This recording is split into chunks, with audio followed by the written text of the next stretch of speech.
Well, good morning, everyone. Happy Sunday. It's going to be yet another hot and steamy day out there today. We are tracking a few showers. Doesn't look to be a washout, though, so definitely keep it here. We'll have a look at that forecast coming up in just a bit.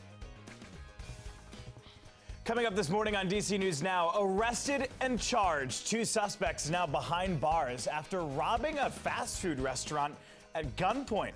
How police were able to find the pair before they could do it again. Also this morning, more details emerging after a former police officer kills a special police officer during a training exercise. What he's being charged with and why he says it was all an accident. And later on, a DC favorite finally set to reopen its doors this fall. What to expect when the Air and Space Museum opens back up. Well, good morning. Your time now, 6:01 a.m. You're looking at our nation's Capitol building as the sun on this Sunday morning finally starts to shine down on it. The question is, how much sun is it going to be and how many clouds are going to be out there? Brittany Ward is here on cam to start us off. Brittany, happy Sunday to you. Happy Sunday. How's it looking for Sunday our final fun day of the weekend? Sunday fun day. Yes. We're having a fun time because you're here. Thank you. If Brittany Ward is in the building, it's always fun. Right. Yeah? When we work together, you know? All right, it is. Let's talk weather this morning. We got one day left in the weekend. It's 6 o'clock in the morning, so we got a full day ahead of us. What can we expect?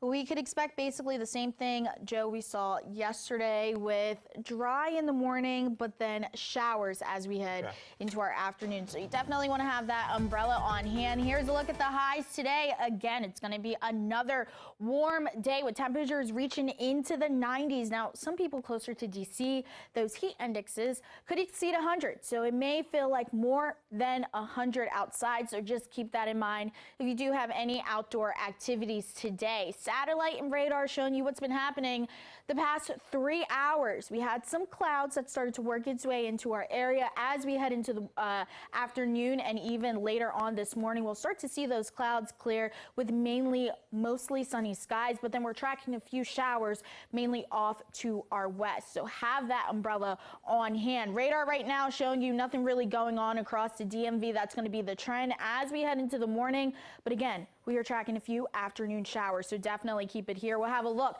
at that forecast coming up in just a bit.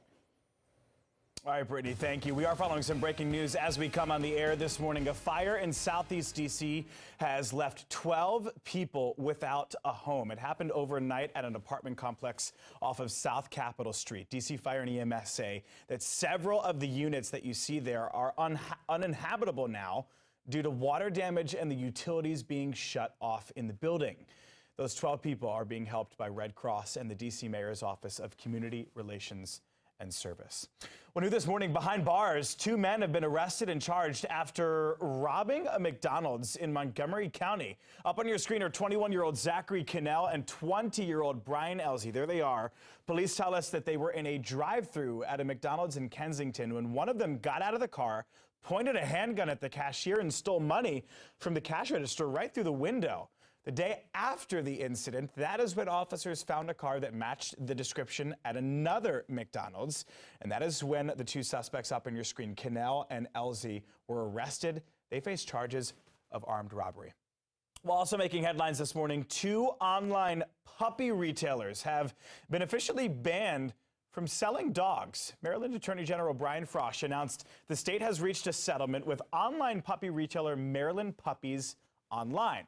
The retailer's website has since been taken down. It now redirects to this page instead. It comes after accusations that the company's owners continue to sell dogs after the No More Puppy Mills Act was implemented, which banned sales for these types of operations back in January of 2020. The Maryland Puppies Online will also have to pay a civil penalty of $75,000. Now, in a statement sent to DC News Now, Attorney General Brian Frosch had this to say: in many puppy mill operations, dogs are treated poorly, are raised in unhealthy living conditions, and suffer poor health. With this settlement in place, eligible consumers can receive refunds. $75,000 worth. Well, DC News Now is your local election headquarters, and we are checking in on one very specific race. Almost 2 weeks after Election Day, still hasn't been called. We're talking about the race for county executive in Maryland's largest county, Montgomery County. Could we be heading for a potential recount? DC News Now's Katie Rees here to break it down for us. Katie, what is the latest in this race? Good morning, Joseph. Like you said, nearly 3 weeks after the primary election day, candidates Mark Elrich and David Blair are only 42 votes apart. That's right, 42. And the Associated Press has deemed this race too close to call. Now, incumbent Mark Elrich is currently in the lead. All ballots are supposed to be counted or are expected to be counted by the end of today. Now, local election officials in Montgomery County say that the county has trailed behind the rest of the state in the counting of ballots due to the high volume of mail-in ballots, as well as the Maryland law preventing election workers from counting those ballots until 2 days after the election. But with the numbers so close to a recount, a recount isn't out of the question. According to Maryland election law, the trailing candidate may request a recount within 3 days of the certification of the vote. The AP also says the current margin of difference is less than 1%, actually 0.03%. But if that margin grows to more than 5%, a recount will not be allowed. And in 2018, Elrich beat Blair for the executive seat by just 77 votes.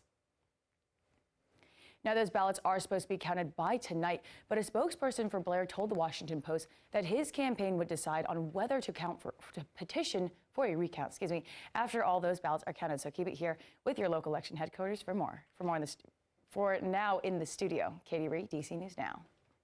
All right, Katie, getting us up to speed there. Katie, thank you. Well, when you hear the phrase migrant crisis, the first thing that probably comes to mind is the southern border. But D.C. Mayor Muriel Bowser says there's one that's happening right here in our nation's capital and that she needs help from the National Guard to get the problem under control. Mayor Bowser has called it a, quote, growing humanitarian crisis.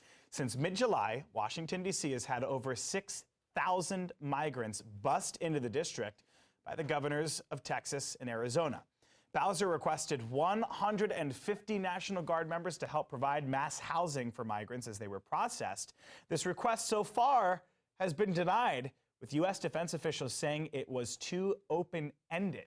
That means the work has fallen on D.C.-based humanitarian groups. They've been doing what they can to help the migrants, but they say they are running out of resources. That is a developing story, and we will keep on top of it for you as we learn more. Well, this morning, the Metropolitan Police Department in Washington, D.C., they have released the name of the library police officer who was killed this week, all of it happening during a training exercise. Now, there are still lots of questions surrounding 25-year-old Mauricia Menyon's death at the Anacostia Library.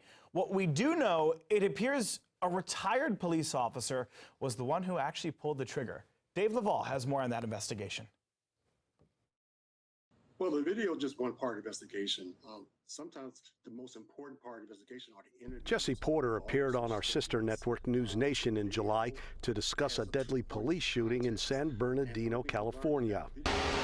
Investigators say the retired D.C. police lieutenant oversaw the exercise in the Anacostia Library Thursday that involved the use of police batons. That's when investigators claim Porter's gun fired and the bullet struck library police officer Mauricia Menyon. She died at the hospital. Metro Police arrested Porter after they consulted with the U.S. Attorney's Office for the District of Columbia and charged him with involuntary manslaughter. It appears that his actions certainly contributed to the death. Metro Police Chief Robert Conti addressed the shooting Friday morning. He said the investigation is far from finished. One of the big questions investigators want answered is, why did Porter have live ammunition during the exercise where it's normally not used? In a training environment, there are props and firearms that are not, or firearm lookalikes that are in a training environment that they were present in this environment, but why and what kind of was in his mind at that time, I don't know the answer to that.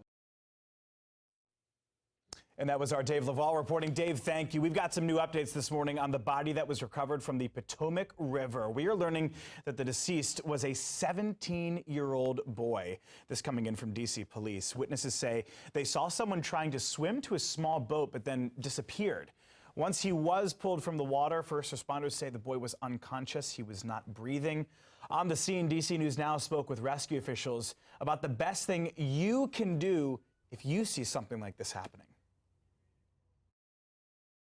It is difficult. What we always ask people, if people see somebody in distress in the water, to stay on the scene and to point us towards where they last saw the victim. That makes a big, big difference. Yeah, it sure does, especially when you're in a highly populated area like Georgetown where this happened. Well, crews were searching on the scene for hours before the boy's body was finally found. Let's toss it over now to Brittany Ward there in the Weather Center. Hey, Brittany, how's it looking? You know what, Joe? It's going to be another steamy day out there. Right now, we are taking a look at our heat indexes. Pretty warm out there, meaning this is what it feels like outside. But as we head through our day today, we could see these values even exceed 100 degrees. So if you are going to be outside today, you just want to make sure you are staying hydrated. Now, we are tracking some storms and even a soggy work week ahead of us, so keep it here.